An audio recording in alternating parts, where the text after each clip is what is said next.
ఓం నమో భగవతే వాసుదేవాయ.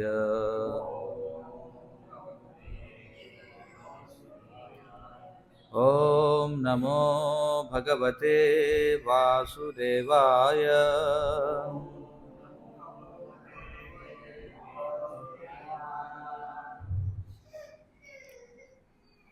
శ్రీమద్భాగవతం మొదటి స్కందం మొదటి అధ్యాయం 15వ శ్లోకం.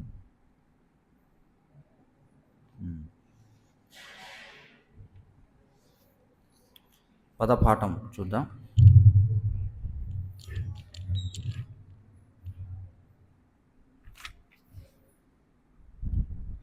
యత్ పాద సంశ్రయాః సూత మునయః ప్రశమాయనాః సద్యః పునంతి ఉపస్పృష్టాః స్వర్ధుని ఆపః అనుసేవయ.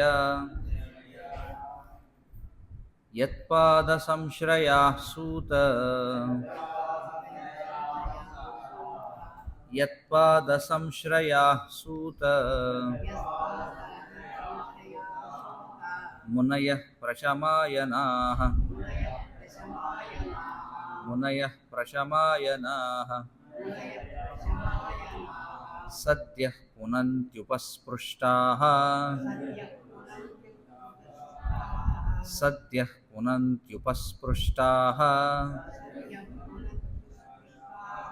స్వర్ధున్యాపోనుసేవయా స్వర్ధున్యాపోనుసేవయా. యత్పాద సంశ్రయాః సూత మునయః ప్రశమాయనాః సద్యః పునంత్యుపస్పృష్టాః స్వర్ధున్యాపోనుసేవయా.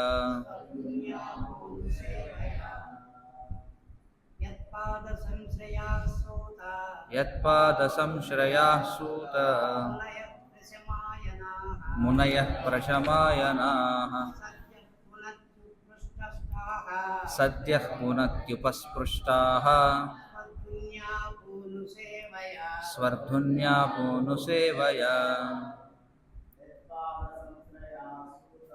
యత్పాద సంశ్రయాః సూత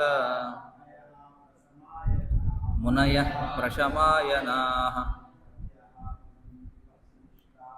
సద్యః పునంత్యుపస్పృష్టాః స్వర్ధున్యాపోనుసేవయా. యత్పాద సంశ్రయాః సూత మునయః ప్రశమాయనాః సద్యః పునంత్యుపస్పృష్టాః స్వర్ధున్యాపోనుసేవయా. యత్పాద సంశ్రయాః సూత మునయః ప్రశమాయనాః సద్యః పునంత్యుపస్పృష్టాః స్వర్ధున్యాపోనుసేవయా.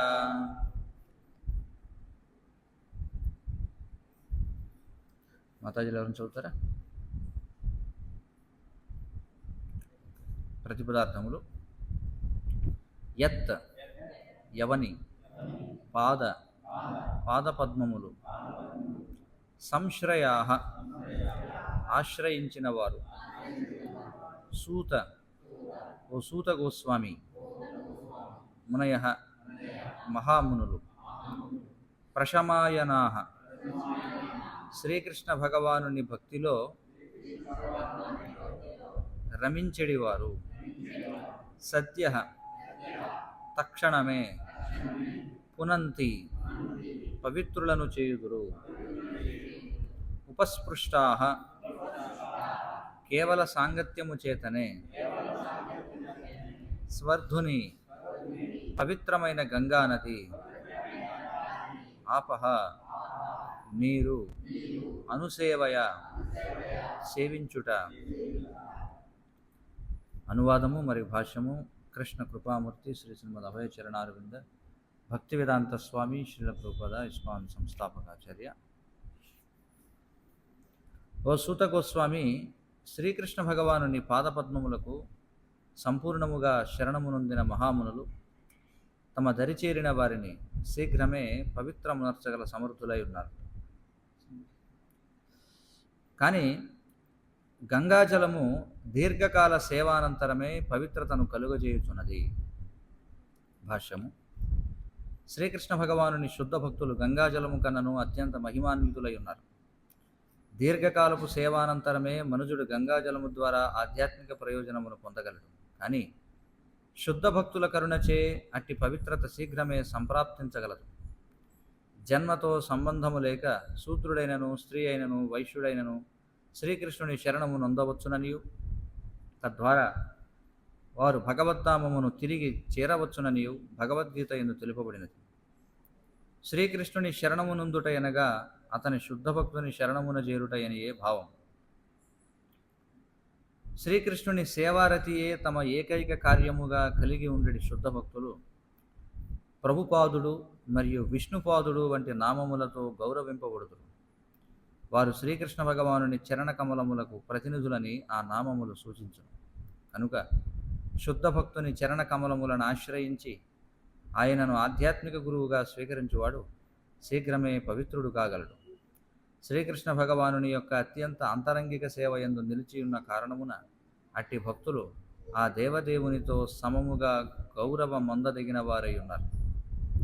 జీవులందరూ తన వద్దకు తిరిగి చేరవలనని భగవానుడు వాంఛించి ఉండేటి కారణమున బద్ధజీవులనందరినీ భౌతిక జగము నుండి అట్టి భక్తులు ముక్తులను గావింతురు. అటువంటి శుద్ధ భక్తులను భగవానుని నిజమైన ప్రతినిధులుగా తెలియుట ఉత్తమమని సర్వశాస్త్రములు తెలియజేయుచున్నవి. కానీ శ్రద్ధావంతుడైన శిష్యుడు గురువును మాత్రమే భగవానుడితో సమానునిగా భావించుచు తనను మాత్రము సదా శ్రీకృష్ణ భగవానుని దాసానుదాసునిగా తలచును. ఇదే శుద్ధమైన భక్తియుక్త సేవా మార్గము.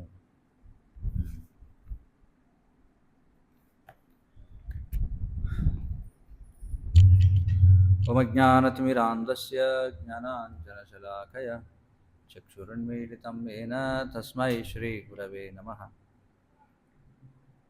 నమ ఓం విష్ణుపాదాయ కృష్ణప్రేష్ఠాయ భూతలే శ్రీమతే భక్తివికాసస్వామిన్నితి నామినే. నమ ఓం విష్ణుపాదాయ కృష్ణప్రేష్ఠాయ భూతలే శ్రీమతే భక్తివేదాంత స్వామిన్నితి నామినే. నమస్తే సారస్వతే దేవే గౌరవాణి ప్రచారిణే నిర్విశేషశూన్యవాది పాశ్చాత్యదేశతారిణే. జయ శ్రీకృష్ణ చైతన్య ప్రభు నిత్యానంద శ్రీ అద్వైత గదాధర శ్రీవాసాది గౌరభక్తవృంద. హరే కృష్ణ కృష్ణ కృష్ణ హరే హరే, హరే రామ రామ రామ హరే హరే. హరే కృష్ణ. ఆదివారం సత్సంగ కార్యక్రమానికి అందరికీ కూడా స్వాగతం. ఈనాటి మన శ్లోకంలో యత్పాద సంశ్రయాః సూత మునయః ప్రశమాయనాః సద్యః పునంత్యుపస్పృష్టాః స్వర్ధున్యాపూను సేవయా అని చెప్పబడింది. ఏం చెప్తున్నారు? శ్రీకృష్ణ భగవానుని పాదపద్మములకు సంపూర్ణముగా శరణమునొందిన మహామునులు తమ దరిచేరిన వారిని శీఘ్రమే పవిత్రమునర్చగల సమర్థులై ఉన్నారు. కానీ గంగాజలము దీర్ఘకాల సేవానంతరమే పవిత్రతను కలుగజేయుచున్నది. ఇక్కడ మనకి ఈ శ్లోకంలో రెండు విశేషాలు చెప్పబడ్డాయి. ఒకటి, భగవంతునికి పూర్తిగా శరణాగతి పొందినటువంటి మహామునులు వారితో సాంగత్యం చేస్తే వచ్చేటువంటి ప్రయోజనం. రెండవది స్వర్ధున్య అని చెప్పున్నారు. స్వర్ధున్య అంటే ఏమిటి? స్వర్ధుని అంటే పవిత్రమైన గంగానది. ఈ రెండింటి యొక్క విశేషణాన్ని మనకి తెలియజేశారు. స్వర్ధుని అంటే గంగానది. మరి గంగానది ఆహ్, ఈ బ్రహ్మాండంలోకి అసలు ఎలా ప్రవేశించింది? దానికి ముందుగా అసలు మనం ఉన్నటువంటి ఈ బ్రహ్మాండం ఎలాంటిదో మీకు తెలియాలంటే, ఇప్పుడు చూడండి చాలామంది కాలువ గట్టున కొబ్బరి చెట్లుంటాయి. వాటికి కొబ్బరికాయలు తీస్తూ ఉంటారు. కొన్ని కాయలు వెళ్ళి కాలువలో పడుతుంటాయి. కాలువలో పడుతుంటే ఆ కాయలు అలా తేలుకుంటూ పోతూ ఉంటాయి. ఆ కాలువ ఏదైతే ఉందో అది వైతరణి నదితో పోల్చబడింది. వైతరణి నది. అంటే దేనిపైనైతే శ్రీ మహావిష్ణువు ఆయననే ఆహ్, కారణోదక సాయి విష్ణువు అని చెప్పి అంటారు. అంటే ఈ భౌతిక ప్రపంచం అనేది ముందు ఎలా వచ్చింది అంటే వైకుంఠంలో ఉన్నటువంటి మొట్టమొదటి నారాయణుడు ఎవరైతే ఉన్నాడో ఆ నారాయణుడి నుండి రెండవ చతుర్వ్యూహం అనేది వస్తుందన్నమాట. ఇది కూడా కొంతమందికి తెలియకపోవచ్చు అసలు ఏమిటి చతుర్వ్యూహం అంటే ఏమిటి. మొట్టమొదట భగవంతుడు శ్రీకృష్ణ భగవానుడు ఆయన బలరామునిగా విస్తరిస్తాడు. బలరామునిగా విస్తరించిన తర్వాత ఇప్పుడు నేను చెప్పే ఈ విస్తరణలన్నీ ఎక్కడంటే ఆధ్యాత్మిక జగత్తులు. బలరామునిగా విస్తరించిన తర్వాత బలరాముడి నుండి ప్రథమ చతుర్వ్యూహము అనేటువంటిది వస్తుంది. అంటే బలరాముడి నుంచి మళ్ళీ నలుగురు వ్యక్తులు ఉద్భవిస్తారు. ఎవరు వాళ్ళు అంటే సంకర్షణ, ప్రద్యుమ్న, అనిరుద్ధ, వాసుదేవులు అనేటువంటి వాళ్ళు. వారిలో ఉన్నటువంటి సంకర్షణుడు ఎవరైతే ఉన్నాడో ఆయన నుండి వైకుంఠ నారాయణుడు ఉద్భవిస్తాడు. ఈ వైకుంఠ నారాయణుడి నుండి మళ్ళీ ద్వితీయ చతుర్వ్యూహం అంటారు. అంటే మళ్ళీ నలుగురు వస్తారు బయటికి. ఎవరు వాళ్ళు అంటే మళ్ళీ సంకర్షణ, ప్రద్యుమ్న, అనిరుద్ధ, వాసుదేవులు అంటారు వారినే. అందులో ఉన్నటువంటి సంకర్షణుడి నుండి మళ్ళీ మనకి శ్రీ మహావిష్ణువు అని ఎవరినైతే మనం అంటామో, సాధారణంగా విష్ణు అనగానే విష్ణు ఒక్కడే అని అనుకుంటారు చాలామంది. కానీ వాస్తవానికి విష్ణువులు 3 విధాలుగా ఉన్నారనమాట. మొదటి విష్ణువుని కారణోదక సాయి విష్ణువు అని చెప్పి అంటారు. ఆయననే మహావిష్ణువు అని చెప్పి అంటారు. ఆ మహావిష్ణువు ఆయన యొక్క రోమకోపాల నుండి ఇప్పుడు ఎలాగైతే చూడండి మన శరీరం నుండి చెమట పడుతుంటుంది కదా, మన శరీరం నుండి చెమట ఎలాగైతే పడుతుందో అలాగే శ్రీ మహావిష్ణువు యొక్క రోమకోపాల నుంచి ఈ యొక్క వైతరణి నది అనేటువంటిది ఉత్పన్నమవుతుందన్నమాట. ఆ నదిలోనే ఆయన శేషపాన్పుపై ఆయన శయనిస్తూ ఉంటాడు. అంటే ఆయన మహావిష్ణువు ఆయన యొక్క రోమకోపాల నుండి, అంటే రోమకోపాలు అంటే మన శరీరం మీద చూస్తే మనకి వెంట్రుకలు ఉన్నాయి కదా, ఒక్కొక్క వెంట్రుక యొక్క రంధ్రం ఏదైతే ఉందో దాన్ని రోమకోపము అంటారనమాట. ఆ రోమకోపాల నుండి అనంత కోటి బ్రహ్మాండాలు బయటకు వస్తూ ఉంటాయి అన్నమాట. అది మాత్రమే కాకుండా ఎప్పుడైతే శ్రీ మహావిష్ణువు నిశ్వసిస్తాడు, నిశ్వసించడం అంటే శ్వాసను బయటకు వదిలినప్పుడు ఆ శ్వాస నుండి అనేకమైనటువంటి బ్రహ్మాండాలు బయటకు వస్తాయి. అలాగే ఎప్పుడైతే మళ్ళీ ఆయన శ్వాస లోపలికి తీసుకున్నప్పుడు మళ్ళీ ఆ బ్రహ్మాండాలన్నీ కూడా ఆయన శ్వాస ద్వారా లోపలికి వెళుతూ ఉంటాయి. ఈ విధంగా వచ్చినటువంటి బ్రహ్మాండాలు ఏవైతే ఉన్నాయో అవన్నీ కూడా ఎక్కడ తేలుతూ ఉంటాయి అంటే ఈ కారణోదక జలము అని చెప్పి దేన్నైతే అంటాము. కారణోదక జలం అంటే దానినే ఏమంటారు, వైతరణి నది అని కూడా అంటారు అనమాట. వైతరణి అని చెప్పి అంటారు. ఆ కారణోదక జలంలో ఆయన యొక్క శ్వాస నుండి, ఆయన యొక్క రోమకోపాల నుండి వచ్చినటువంటి బ్రహ్మాండాలు ఆ నీటిపై తేలుతూ ఉంటాయి అన్నమాట. ఎలా తేలుతూ ఉంటాయంటే ఇప్పుడు ఇందాక చెప్పాను కదా, కొబ్బరికాయలు ఎలాగైతే కాలువలో కొట్టుకెళ్తుంటాయో అలాగా ఒక్కొక్క బ్రహ్మాండము, ఒక్కోసారి బ్రహ్మాండాలు చూడండి, ఒక్కోసారి గెల వదిలేశారనుకోండి పైనుంచి చెట్టు మీద నుంచి, ఆ గెల ఏం చేస్తుంది, నీళ్ళలో పడి అలాగా తేలుకుంటూ పోతుంటుంది. సో అలాగే ఒక్కోసారి ఈ బ్రహ్మాండాలు ద్రాక్ష కుత్తుల్లాగా తేలుతూ ఉంటాయి, ఒక్కోసారి విడివిడిగా తేలుతూ ఉంటాయి. అయితే ఈ తేలుతున్నటువంటి ఒక్కొక్క బ్రహ్మాండం లోపల మనం చూస్తే చూడండి, ఇప్పుడు ఈ కొబ్బరికాయ ఉదాహరణ తీసుకోండి, అది నీటిపై తేలుతుంది. మళ్ళీ ఆ కాయ లోపల మళ్ళీ నీళ్లు ఉన్నాయా లేవా? ఆ కాయ లోపల నీళ్లు ఉన్నాయి కదా. ఈ కాయ ఎలా ఉంటుంది అంటే దానిపైన మనం చూస్తే మందంగా ఇంత పీచు ఉంటుంది. ముందు పైన ఒక పలుచనైనటువంటి ఒక తొక్క ఉంటుంది, పైన ఒక పొర ఉంటుంది, దానికి లోపల మరి మందంగా ఉన్నటువంటి పీచు ఉంటుంది.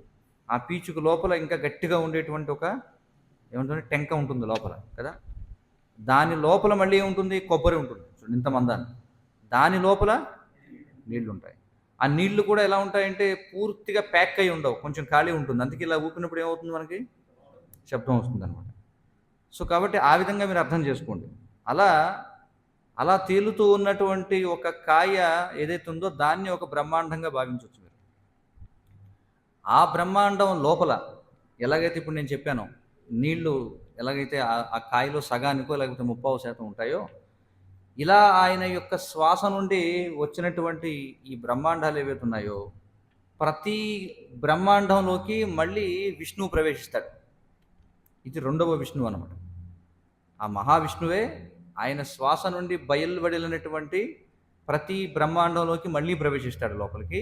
అలా ప్రవేశించిన ఆయనని ఏమంటారంటే గర్భోదక సాయి విష్ణువు అని చెప్పంటారు. గర్భోదక సాయి విష్ణువు అని చెప్పంటారు. అయితే ఆయన ప్రవేశించేటప్పటికి లోపల ఏముండదు, ఖాళీగా ఉంటుందన్నమాట. వాస్తవంగా ఆ బ్రహ్మాండం లోపలికి ప్రవేశించేటప్పటికి ఏమీ ఉండదు, అంతా ఖాళీగా ఉంటుంది.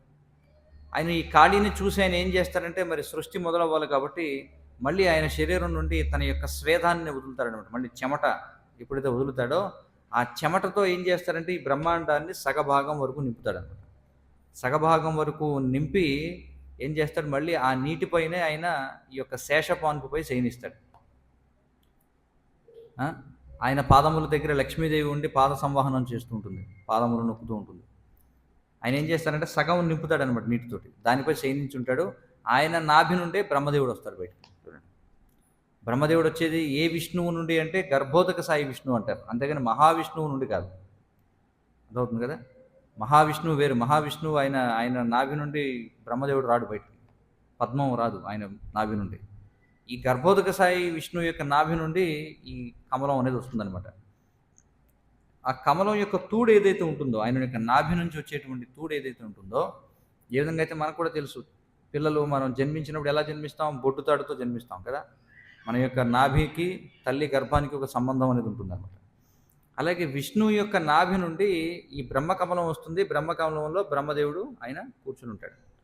ఈ తూడు ఏదైతే ఉందో ఇందులో 14 లోకాలు ఉంటాయన్నమాట. చూడండి, ఆ 14 లోకాల్లో మనం మధ్య భాగంలో ఉన్నాం. ఈ భూలోకం అనేది మధ్యలో ఉంది. అర్థమవుతుంది కదా. కాబట్టి మీరు ఊహించుకోండి, అలా ఒక కాలువలోనో లేకపోతే ఒక నదిలోనో అలాగ కొన్ని లక్షల కొబ్బరి బొండాలు తేలి వెళ్ళిపోతున్నాయి. అందులో ఏదో ఎక్కడో ఒక అనామకమైనటువంటి ఒక కొబ్బరి బొండంలో, ఒక కొబ్బరికాయలో మనం లోపల మనం దగ్గర ఉన్నాం. అది మన యొక్క పరిస్థితి. అర్థమవుతుంది కదా. సరే, ఇది బాగానే ఉంది. మళ్ళీ ఈ 14 లోకాలు ఉన్నాయి. ఈ 14 లోకాల్లో మధ్యలో ఉండేది ఏమిటి అంటే భూలోకం అని చెప్పుకున్నాం.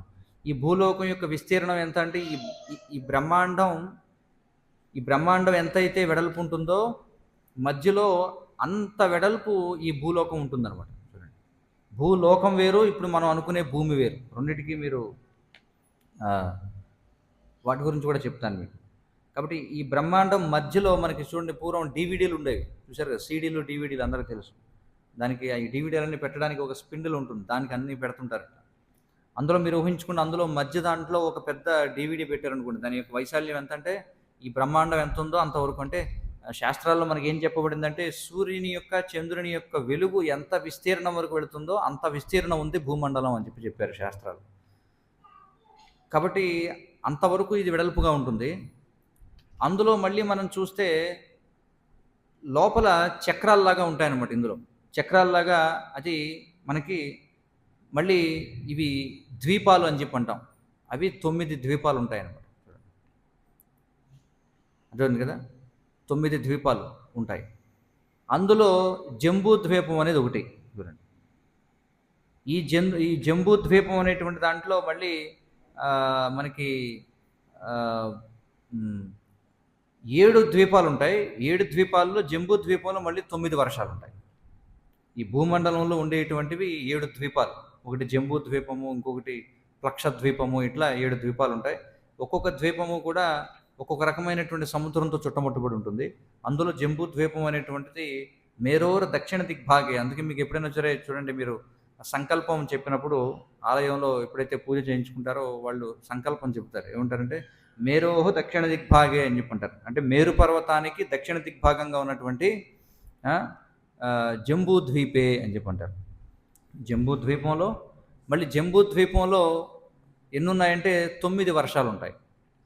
జంబూ ద్వీపే భరతవర్షే అని ఏదైతే అంటున్నామో ఆ భరతవర్షం ఇప్పుడు మనం ఉన్నటువంటి భూమి. అది మనం ఉన్నటువంటి భూమి ఏదైతే ఉందో ఈ భూలోకంలో మనం ఉన్నటువంటి భాగం అది. దానిని ఏమంటారు? భరతవర్షే. తర్వాత అందులో మళ్ళీ భరతఖండే. భరతఖండే అంటే ఇప్పుడు ఏదైతే ఇండియా అని చెప్పి మనం అంటున్నాము, అంటే పూర్వం ఉన్నటువంటి అఖండ భారతంగా ఏదైతే చెప్పబడేది ఇండియా పాకిస్తాన్ ఇవన్నీ కలిపి దాన్ని జంబూద్వీపే భరతవర్షే భరతఖండే అని చెప్పంటాం. ఇలాగ మనం చెప్పుకుంటూ మనం మనం ఉన్నటువంటి స్థితి చూడండి, ఎక్కడున్నాం మనం, అంత చిన్నవాళ్ళం అనమాట. కానీ మనం ఏమనుకుంటాం, ఇక్కడ ఉండి నా అంత గొప్పడు ఎవడు లేడు అనుకుంటాం. చూడండి మనం ఎక్కడున్నాం. ఇది మన పరిస్థితి. అయితే మరి గంగ ఎక్కడి నుంచి ప్రవేశిస్తుందండి అంటే, ఇందాక నేను చెప్పాను ఏ విధంగా అయితే కొబ్బరికాయలు కొట్టుకెళ్తూ ఉంటాయి. ఎప్పుడైతే వామనావతారం వచ్చినప్పుడు త్రివిక్రముడు అని చెప్పి అంటారు. త్రివిక్రముడు లేదా ఆయననే ఉరుక్రముడు అని కూడా అంటారు. త్రివిక్రముడు అంటే మూడు పాదములతో, అంటే 3 అడుగులతో తన యొక్క పరాక్రమాన్ని చూపించినటువంటి వాడు. 3 పాదములతో సర్వాన్ని కూడా కబళించినటువంటి వాడు ఎవరంటే త్రివిక్రముడు. ఆయన ఎప్పుడైతే ఒక పాదంతో ఊర్ధ్వంగా ఉన్నటువంటి ప్రదేశాలన్నింటినీ కూడా ఆయన ఆక్రమించేస్తాడో, ఆ త్రివిక్రముడు అంటే ఆ వామనుడు ఎప్పుడైతే ఆయన కాలు పైకి ఎత్తుతాడో ఇప్పుడు ఏమవుతుందంటే, ఇప్పుడు చూడండి వామనుడు కాలు ఎక్కడ, ఇదంతా చెప్పుకునేది మనం ఈ కొబ్బరికాయ లోపల అనమాట. చూడండి ఈ బంతి లోపల చెప్పుకుంటున్నాం. ఆయన కాలు పైకెత్తినప్పుడు ఏమవుతుందంటే ఆయన కాలు బొటన వేలు వెళ్ళి ఈ బ్రహ్మాండానికి చిల్లు పెడుతుంది అనమాట. చూడండి అంటే ఏదైనా ఒక కొబ్బరికాయ అలా తేలుతూ ఉన్న కొబ్బరికాయకి ఇక్కడ చిల్లు పడింది అనుకోండి, ఏమవుతుంది? పడే అవకాశమే లేదు. కానీ పడింది అనుకోండి ఏమవుతాయి? ఆ బయట ఉన్నటువంటి నీళ్లు లోపలికి వెళ్తాయి, అవునా కదా? ఆ బయట ఉన్నటువంటి నీళ్ళు అనేవి కూడా లోపలికి వెళ్ళిపోతుంటాయి. అప్పుడప్పుడు మనం చూస్తుంటాం చెరువుల్లో పడవలకి చిల్లులు పడుతుంటాయి. చిల్లు పడితే ఏమవుతుంది? నీళ్ళు వచ్చేస్తుంటాయి. చూడండి అలా ఈ వామనుడు ఎప్పుడైతే తన ఊర్ధ్వముగా తన యొక్క పాదాన్ని ఎత్తుతాడో, ఆ కాలి బొటన వేలు ఏం చేస్తుందంటే బ్రహ్మాండానికి చిల్లు పెట్టగా, ఆ బయట ఉన్నటువంటి వైతరణి నది అంటే బయట ఉన్నటువంటి ఈ కారణోదక జలం ఏదైతే ఉందో అది ఆ రంధ్రం గుండా లోపలికి వస్తూ ఏం చేస్తుంది? వచ్చేటప్పుడు ఆయన బొటన వేలుని కడుక్కుంటూ కింద పడుతుంది అనమాట. ఆయన బొటన వేలను తడుపుకుంటూ, అంటే ఆయన యొక్క పాదాలను తడుపుకుంటూ వస్తుంది. ఆయన పాదాలు తగలడంతో ఏమవుతుందంటే ఇది పవిత్రం అవుతుంది. అదే గంగానది అంటే. చూడండి ఇప్పుడు ఏదైతే గంగాదేవిని మనం చెప్పుకుంటున్నామో ఇది మొట్టమొదటి ఎక్కడి నుంచి వస్తుందో చూడండి. ఆ విధంగా అది భయంకరమైనటువంటి వేగంతో ముందు బ్రహ్మలోకానికి వస్తుంది. ఒక్కొక్క లోకంలో గంగానదికి ఒక్కొక్క రకమైనటువంటి పేరు ఉందన్నమాట. ముందు బ్రహ్మలోకంలో ఉన్నటువంటి బ్రహ్మలోకానికి వస్తుంది. దయచేసి పిల్లల్ని చూడండి అమ్మా, అంతరాయం కలిగించవద్దు, వాళ్ళని ఆడించండి లేదా బయటికి తీసుకెళ్ళి. ఆ విధంగా ముందు బ్రహ్మలోకానికి, ఆ బ్రహ్మలోకం నుంచి కిందికి అలా ప్రవహిస్తూ ఉంటుందన్నమాట. అలా అలా వస్తూ అది మన భూమండలం మీదకి వస్తుంది. అది వస్తే ఏం చేస్తుందంటే ముందుగా మేరు పర్వతం మీద పడుతుంది. మేరు పర్వతం మీద పడి అది ఏం చేస్తుందంటే 4 భాగాలుగా చీలుతుంది. అక్కడ 4 భాగాలుగా చీలి 4 పక్కలకు వెళుతుంది. అదే మళ్ళీ ఎప్పుడైతే మనకి ఈ దక్షిణ దిగ్భాగంలోకి పడుతుందో మళ్ళీ ఈ మధ్యలో మళ్ళీ ఏమవుతుంది? అది శంభుని శిరంబందుండే సీతాద్రి సుశ్లోకం పైన హిమాద్రి నుండి భువి అని చెప్పి చెప్తారు తెలుగులో. మనకు మన ఎవరు పేరేంటి, పోతన గారు చెప్తారనమాట. ఏమవుతుందంటే శంభుని శిరం మీద పడుతుంది ముందు, అక్కడి నుంచి ఏం చేస్తుంది? హిమాలయాల మీదకి పడుతుంది. అలా మనం చూసాం కదా, ఈ భరతఖండం అంతా కూడా వెళ్ళి అది గంగాసాగరం దగ్గర కలుస్తుంది అనమాట. కాబట్టి ఆ గంగ ఏదైతే ఉందో ఇక్కడ ఏం చెప్తున్నారంటే స్వర్ధున్యాపూను సేవయ. మరి ఆ విధంగా ఈ గంగా నదిని, గంగాజలము దీర్ఘకాల సేవానంతరమే పవిత్రతను కలుగజేస్తుంది. చూడండి ఎంతో కాలం పాటు మనం గంగా నదిని సేవిస్తే, అంటే స్నానం చేస్తే లేకపోతే ఆ నీళ్లు తాగితే కొంతకాలానికి ఏం చేస్తుంది? మనల్ని పవిత్రం చేస్తుందట. కానీ సాధుసంగ సర్వశాస్త్రిహయ లవమాత్ర సాధుసంగ సర్వసిద్ధిహయ అని చెప్పి శాస్త్రాలు చెప్తున్నారు. అంటే సాధు సంఘము అని అంటున్నారు. అంటే ఎవరు ఎలాంటి సాధువుల సంఘము ఇక్కడ చెప్పారు? శ్రీకృష్ణ భగవానుని పాదపద్మములకు సంపూర్ణముగా శరణము నొందిన మహామునులు. సంపూర్ణముగా శరణ పొందినటువంటి మహామునులు ఎవరైతే ఉన్నారో వారిని దరిచేరిన వారిని వాళ్ళు వెంటనే పవిత్రం చేయగలరట. చూడండి అంటే గంగ కంటే కూడా వాళ్ళు వేగంగా పవిత్రం చేయగలరు. కానీ గంగా నది మాత్రం కొన్నాళ్ళ పాటు మనం దాన్ని సేవిస్తే కనుక మనం పవిత్రం చేయదు. కానీ మహామునులు మాత్రం వెంటనే పవిత్రం చేస్తారని చెప్పుకుంటున్నారు. ఇంకా చెప్పాలంటే ఇప్పుడు ఈ గంగ లాంటి పవిత్ర నదులు ఏవైతే ఉన్నాయో మనకి ప్రతిరోజు కూడా మనకి స్నాన సమయంలో మనం శ్లోకం కూడా చెప్పుకుంటూ ఉంటాం. ఓం గంగే చ యమునే చైవ గోదావరి సరస్వతి నర్మదే సింధు కావేరి ఆ, అది సన్నిధం కురు అని చెప్పి మనం ప్రార్థన చేస్తాం. ఈ పవిత్రమైనటువంటి నదులన్నీ కూడా ఉన్నాయి. మరి ఇలాంటి నదుల్లో ఏం చేస్తారు? ప్రతి సంవత్సరం కూడా పుష్కరాలు జరుగుతుంటాయి. మనకి 12 నదులకి పుష్కరాలు జరుగుతుంటాయి. మరి సంవత్సరం అంతా కూడా పాపకార్యాలు చేసిన వాళ్ళందరూ ఏం చేస్తారంటే, ఇది మంచి అవకాశం అని చెప్పి పాపాలు కడిగేసుకోవడానికి సంవత్సరానికి ఒకసారి వెళ్ళి పుష్కరాల్లో లేకపోతే నదుల్లో స్నానం చేసి వాళ్ళ పాపాలన్నీ వదిలించుకుంటారంట. కానీ ఎప్పుడు పాపాలు వదిలిపోతాయంటే, అలా స్నానం చేసి మళ్ళీ వాళ్ళు మురికి అవ్వకుండా ఉంటే వాళ్ళ పాపాలు పోతాయి. గంగలో మునిగితే పాపాలన్నీ పోతాయి. అవును, నిజమే, గంగలో మునిగితే పాపాలన్నీ పోతాయి. కానీ గంగలో ఒకసారి మునిగి మళ్ళీ నువ్వు పాపం జోలికి వెళ్ళకుంటేనే ఆ పాపం పోతుంది. అంతేగాని ఒకసారి మునిగి మళ్ళీ మొదలు పెట్టామనుకోండి, దానివల్ల ప్రయోజనం లేదండి. చాలామంది పాపం అలా అనుకుంటారు, మునిగాం ఇప్పటికి అయిపోయినాయి, మళ్ళీ సంవత్సరం వరకు మళ్ళీ పాపాలు చేయొచ్చు. ఎలాగంటే క్రైస్తవుల్లో కూడా మనం చూస్తే ఒక కన్ఫెషన్ బాక్స్ అని ఒకటి ఉంటుందన్నమాట చర్చిలో.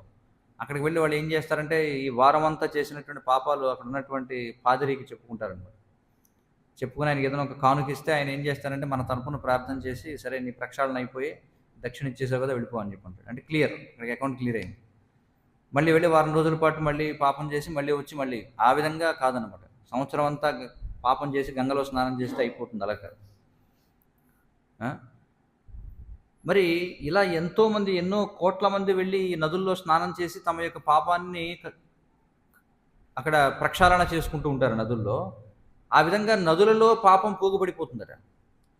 మరి ఈ సాధు పురుషులు ఎవరైతే శ్రీకృష్ణ భగవానుని యొక్క పాదపద్మములకు శరణాగతి పొందినటువంటి మహామునులు ఎవరైతే ఉన్నారో, అలాంటి వాళ్ళు ఆ తీర్థక్షేత్రాలకు వెళ్ళి ఆ నదులను కూడా పావనం చేస్తారట. చూడండి, ఎప్పుడైతే వాళ్ళు వెళ్ళి అక్కడ మరి నదిలో స్నానం చేస్తారో, లేకపోతే ఆ ప్రదేశాన్ని సందర్శిస్తారో, ఆ తీర్థాలు పాపములతో కరుడుగట్టుకుపోయినటువంటి తీర్థస్థలాలు కూడా ఇలాంటి మహామునులు వెళ్ళగానే పవిత్రమవుతాయి. కాబట్టి అంతటి పవిత్రమైనటువంటిది ఏమిటంటే మహామునుల యొక్క సాంగత్యము అని చెప్పబడింది. మరి అలాంటి వాళ్ళ గురించి మనం శాస్త్రాలు అనేకమైనటువంటి వృత్తాంతాలు మనం చూసాం. కానీ మనకి సమీప కాలంలో మనకి దర్శనం ఇచ్చినటువంటి, అంటే ఇక్కడ ఉన్న వాళ్ళు ఎవరో మనం చూసి ఉండకపోవచ్చు, కానీ ఆ విధమైనటువంటి మహాత్ములను, ఆ విధమైనటువంటి ఒక మహాత్ముని చూసిన వాళ్ళు ఇంకా ఉన్నారు. ఎవరైనా అంటే అదిగో అక్కడ ఉన్నారు చూడండి, భక్తి వేదాంత స్వామి శ్రీల ప్రభుపాదుల వారు, ఇస్కాన్ సంస్థాపకాచార్యులు అనమాట.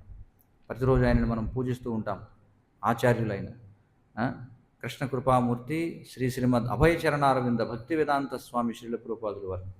ఆయన సమీపకాలంలో, అంటే ఎంతోమంది గురించి శాస్త్రాల్లో ఉంది, కానీ ఈ మధ్య కాలంలో ఈ ప్రపంచం చూసినటువంటి మహాభాగవతులు ఎవరు అలాంటి వాళ్ళు అంటే ఆయన అన్నమాట. ఎందుకంటే శ్రీమద్భాగవతం 2వ స్కందంలో మనకి చెప్పబడింది, కిరాట హుణాంధ్ర పులింద పుల్కష ఆభీర కష యవనాదయ ఏన్యేచ పాపే యదపాశ్రయాశ్రయ శుద్ధ్యంతి తస్మై ప్రభవిష్ణవే నమః అని చెప్పన్నారు. అంటే అందులో ఈ భాగవతంలో సుఖదేవ గోస్వామి ఎవరైతే అత్యంత నీచమైనటువంటి జాతులు ఎవరనేటువంటి దాని గురించి ఆయన చెప్తారు. అందులో ఏం చెప్తారంటే, కిరాత హుణులు, కిరాత హుణ ఆంధ్ర పులింద పుల్కస ఆభీర కస యవన, చూడండి వీళ్ళందరూ కూడా అత్యంత దౌర్భాగ్యులుగా చెప్పబడతారనమాట. ఏన్యేచ పాపే యదపాశ్రయాశ్రయ, అంటే వీళ్ళు మాత్రమే కాదు, ఇంకా అనేక మంది పాపిష్టి వాళ్ళు ఎవరైతే ఉన్నారో వాళ్ళు కూడా ఏమవుతుందంటే, ఏన్యేచ పాపే యదపాశ్రయాశ్రయ శుద్ధ్యంతి తస్మై ప్రభవిష్ణవే నమః అని చెప్పున్నారు. అంటే శ్రీకృష్ణ భగవానుని యొక్క పాదపద్మములను పాదపద్మముల యొక్క ఆశ్రయంలో ఉన్నటువంటి మహాభాగవతులు ఎవరైతే ఉన్నారో అలాంటి వారి సాంగత్యంలోకి వస్తే ఇప్పుడు చెప్పబడినటువంటి వాళ్ళు కూడా పవిత్రమైపోతారు అని చెప్పబడింది.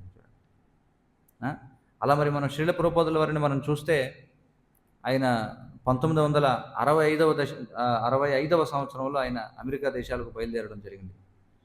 అక్కడికి వెళ్ళి ఆయన మొట్టమొదట బోస్టన్ ఓడరేవుకి వెళ్ళారు, ఒక సరుకులు మోసుకెళ్ళేటువంటి నౌకలు. అక్కడి నుంచి ఆయన న్యూయార్క్ వెళ్ళడం జరిగింది. అక్కడ ఆయన 1966లో ఈ అంతర్జాతీయ కృష్ణ చైతన్య సంఘం, దాన్ని ఇస్కాన్ అని చెప్పంటారు, దాన్ని ఆయన స్థాపన చేశారు. మరి అక్కడికి వెళ్ళి ఎవరైతే శాస్త్రాల్లో చెప్పబడినటువంటి వాళ్ళు ఎవరైతే ఉన్నారో, కిరాత హుణాంధ్ర పులింద పుల్కష ఆభీర కసయ యవనాదిషు అని చెప్పి ఎవరైతే చెప్పబడ్డారో, మరి అలాంటి వాళ్ళందరినీ కూడా ఆయన ఉద్ధరించారండి. ఆయన దగ్గరికి వచ్చిన వాళ్ళందరూ ఎవరండి అంటే, మద్యం, మాంసం, జోదం, వ్యభిచారమే సాధారణ కార్యకలాపాలుగా చేసేటువంటి వాళ్ళు అనమాట. సో అలాంటి వాళ్ళందరినీ కూడా ఆయన ఉద్ధరించి వాళ్ళందరినీ కూడా వాళ్ళందరినీ ఎవరినైతే ఆయన ఉద్ధరించారో వారందరూ కూడా మళ్ళీ అనేక మందిని ఉద్ధరించేటువంటి సామర్థ్యాన్ని పొందారు. మీరు చూడండి. ఇది ఎలాంటిదంటే అగ్నిలో ఎప్పుడైతే మనం ఇనుప కడ్డి వేస్తామో ఆ ఇనుప కడ్డి ఏమవుతుంది, ఎర్రగా కాలి అది కూడా ఆ ఇనుప కడ్డిని ఎక్కడ ముట్టిస్తే అది కూడా కాలిపోతుంది చూడండి, అగ్నిలాగా మారుతుంది. కాబట్టి ఆయన ఏం చేశారంటే ఆయన ఒంటరిగా ఒక్క వ్యక్తి వెళ్ళి, అది కూడా 70 సంవత్సరాల వయసులో వెళ్ళి ఆయన 12 సంవత్సరాల పాటు ప్రపంచమంతా 14 సార్లు తిరిగి ఆయన 108 కృష్ణ మందిరాలను నిర్మించారు. అది మాత్రమే కాదు, అనేకమైనటువంటి వ్యవసాయ క్షేత్రాలు, గురుకులాలు, రెస్టారెంట్లు, అంటే కృష్ణ ప్రసాదాన్ని పంచేటువంటి రెస్టారెంట్లు, ఇలాంటివి అనేకమైనటువంటి వాటిని ఆయన స్థాపన చేయడం జరిగిందన్నమాట. ఆ విధంగా అనేక మంది, వేలాది మందిని ఆయన మరి పవిత్రులను చేయడం జరిగింది. ఆ వేలాది మంది మళ్ళీ వాళ్ళు కూడా ప్రపంచమంతా తిరిగి ఇంకా వేలాది మందిని పవిత్రం చేశారు. వాళ్ళ చేత పవిత్రం కాబడిన వాళ్ళు ఇంకా ప్రపంచమంతా సంచరిస్తున్నారు. వాళ్ళ వల్ల మరి ఎంతోమంది పవిత్రం అవుతూ ఉన్నారు. మీరు చూడండి, ఇది ఇలా కొనసాగుతూ ఉందన్నమాట. అది గొప్ప నిదర్శనం అన్నమాట. చూడండి, అందుచేత మరి మనకి శాస్త్రాల్లో చెప్పబడింది మనం ఏం చేయాలంటే, అందుకే చాణక్య పండితుడు, గొప్ప రాజనీతిజ్ఞుడైనటువంటి చాణక్య పండితుడు కూడా చెప్తాడు. ఏమంటాడంటే త్యజ దుర్జన సంసర్గం ఆయన అంటాడు. దుర్జనుల యొక్క సంఘాన్ని వదిలిపెట్టండి. త్యజ దుర్జన సంసర్గం భజ సాధు సమాగమం అని చెప్పంటాడు.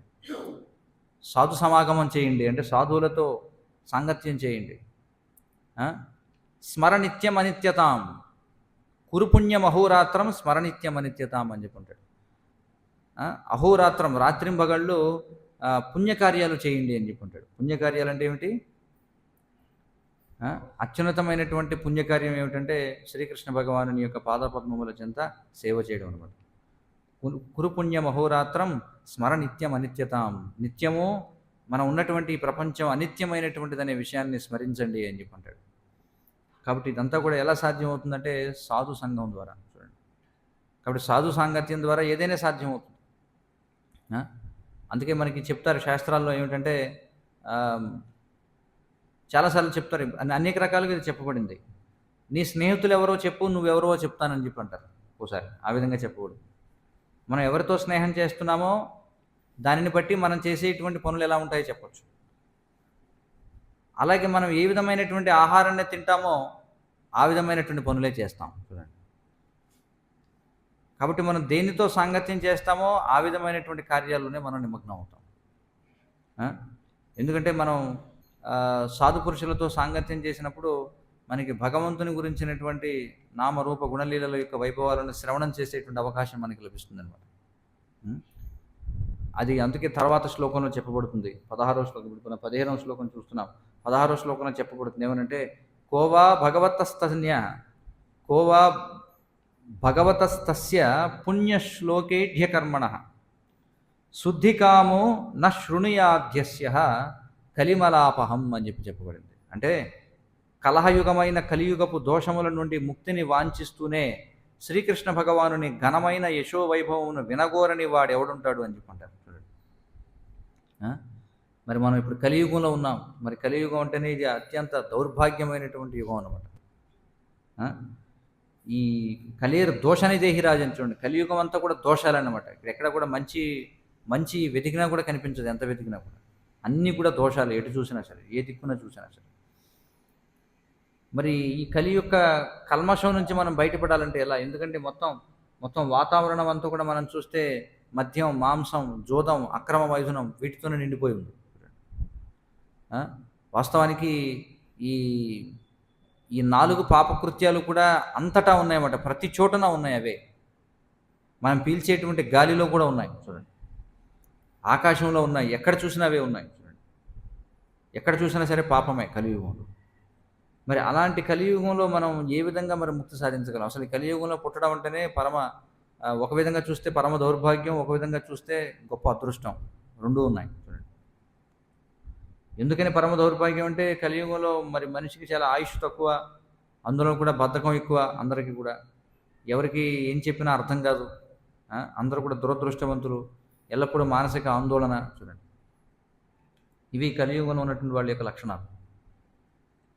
మరొక విధంగా చూస్తే మంచి ఏమిటంటే అందుకే ఇది అంత దురదృష్టకరమైనటువంటి యుగం కాబట్టి అత్యంత సులభమైనటువంటి మార్గం ఇవ్వబడింది కలియుగానికి. హరేర్నామ హరేర్నామ హరేర్నామ ఇవ కేవలం కలవ నాస్తేవ నాస్తేవ నాస్తేవ గతిరన్యథ అని చెప్పుకున్నారు. మరి ఈ యొక్క హరినామం అనేటువంటిది, అందుకే శ్రవణం కీర్తనం విష్ణోహో, ఈ రెండు యుగ ధర్మాలు అనమాట. శ్రవణం కీర్తనం. చూడండి, శ్రవణం అంటే ఏమిటి? వినడం. కీర్తనం అంటే ఏమిటి? కీర్తించడం. ఎవరిని? విష్ణోహో అని చెప్పున్నారు. అంటే విష్ణువు యొక్క నామరూప గుణలీలలను శ్రవణం చేయడం, అలాగే వాటిని కీర్తించడం. ఇవే ఈ కలియుగంలో చెప్పబడినటువంటి మార్గాలు. మరి దానికోసం మనం ఏం చేయాలి అంటే, శ్రీకృష్ణ భగవానుని పాదపద్మములకు సంపూర్ణముగా శరణ పొందిన మహామునుల యొక్క దరి చేరాలి మనం. అలాంటి వారితో మనం సాంగత్యం చేయాలి. మరి అలాంటి వారి సాంగత్యంలో మనం ఎప్పుడైతే, చూడండి, ఇప్పుడు ఉదాహరణకి మీరు ఎవరైనా ఈ మందిరానికి వచ్చారనుకోండి, మీరందరూ ఇక్కడ మందిరానికి వచ్చారు. మందిరానికి వస్తే ఇప్పుడు మీరు రాగానే మీరు ఏం పడుతుంది మీ చెవిన? చెప్పండి. హరే కృష్ణ మహామంత్రం మీ చెవిన పడుతుంది. అలాగే మనం ఏం చర్చిస్తున్నాం? ఇప్పుడు ఎవరి గురించి చర్చిస్తున్నాం? శ్రీకృష్ణ భగవానుని గురించి చర్చిస్తున్నాం. మరి అందరూ కలిసి సంకీర్తన చేసేది ఎవరి గురించి అంటే కృష్ణుడి గురించి. తదనంతరం మరి ఇక్కడ ఎవరిని దర్శిస్తున్నామంటే, ఇక్కడ మనం గౌరవనీయుతారంటే కృష్ణ బలరాములు లేదా రాధాకృష్ణుల వారిని దర్శిస్తున్నాం. అలాగే భగవంతునికి ప్రసాదాన్ని మనం స్వీకరిస్తాం. అలాగే భగవత్ సంబంధమైనటువంటి గ్రంథాలను మనం కొనుక్కుంటాం. అలాగే ఇక్కడికి వచ్చే వాళ్ళందరూ కూడా ఎవరు? అదే విధమైనటువంటి చైతన్యాన్ని కలిగిన వాళ్ళు ఇక్కడికి వస్తారు. మరి ఇది పవిత్రం చేసేటువంటి కార్యక్రమం అన్నమాట. ఇది అపవిత్రం చేసేటువంటి కార్యక్రమం కాదు. అందుకే విలువైనటువంటి మానవ జన్మ మనం చూడండి, ఇందాక చెప్పుకున్నాం మనం, ఈ ఈ భరతఖండం, ఈ భరతవర్షం అనేటువంటిది ఉంది అని చెప్పి. ఈ భరతవర్షం అనేది మరి 9 వర్షాల్లో ఈ భరతవర్షం అనేది ఒకటి. ఈ భరతవర్షం కాకుండా మిగిలిన 8 వర్షాలు కూడా వీటిని భౌమ స్వర్గాలు అని చెప్పి అంటారనమాట. అసలు మన కంటికి కూడా కనిపించవు, మనం వెళ్ళలేం. ఇది ఎటుంటాయండి ఈ వర్షాలన్నీ అంటే, హిమాలయ పర్వతాలకి ఆవల ఉంటాయి. అంటే మనకి అట్లాస్లో చూస్తే హిమాలయ పర్వతాలు దాటగానే అవతలకు వెళ్ళగానే మనకి తజికిస్తాను, ఉజ్బెకిస్తాను, లేకపోతే ఈ టిబెట్, చైనా ఇవి ఉన్నట్టుగా మనకు అనిపిస్తాయి. కానీ వైదిక ఖగోళంలో మనం చూస్తే మనకి అందులోకి ప్రవేశం లేదనమాట. మనకు చూడండి, మనకి ప్రవేశం లేదు. 5000 సంవత్సరాల క్రితం వరకు కూడా ఈ భరతవర్షం అంతా కూడా ఒకళ్ళే పాలించేవారు. ఈ భరతవర్షంతో పాటుగా ఎప్పుడైతే పూర్వం ఈ సగరుని వంశీయులు ఎవరైతే ఉన్నారో వాళ్ళు తమ ఏదైతే వాళ్ళు గుర్రాన్ని వదులుతారనమాట యజ్ఞం చేయడం కోసం అని చెప్పి. ఆ గుర్రం ఎక్కడుందో వెతుకుదామని చెప్పి వాళ్ళు భూమిని తవ్వుతూ ఉంటే, ఆ తవ్వకాల్లో భాగంగా మరొక 8 ద్వీపాలు ఏర్పడ్డాయి. శాస్త్రాలను చెప్తున్నారు. ఈ భరతవర్షం ఏదైతే భూభాగం ఉందో, అఖండితమైనటువంటి భూభాగం ఉందో, దీనితో పాటుగా మనకి ఇప్పుడు ఏవైతే ద్వీపాలు కనిపిస్తున్నాయో, ఆ ద్వీపాలు ఏమిటంటే ఈ సగరుని యొక్క పుత్రులు వాళ్ళు భూమిని తవ్వినప్పుడు ఏర్పడినటువంటి, ఇప్పుడు చూడండి, ఎక్కడైనా తవ్వామనుకోండి, ఒక చెరువు తవ్వితే ఏమవుతుంది? దాని మట్టి అంతా తీసుకో పక్కన పోస్తాం కదా.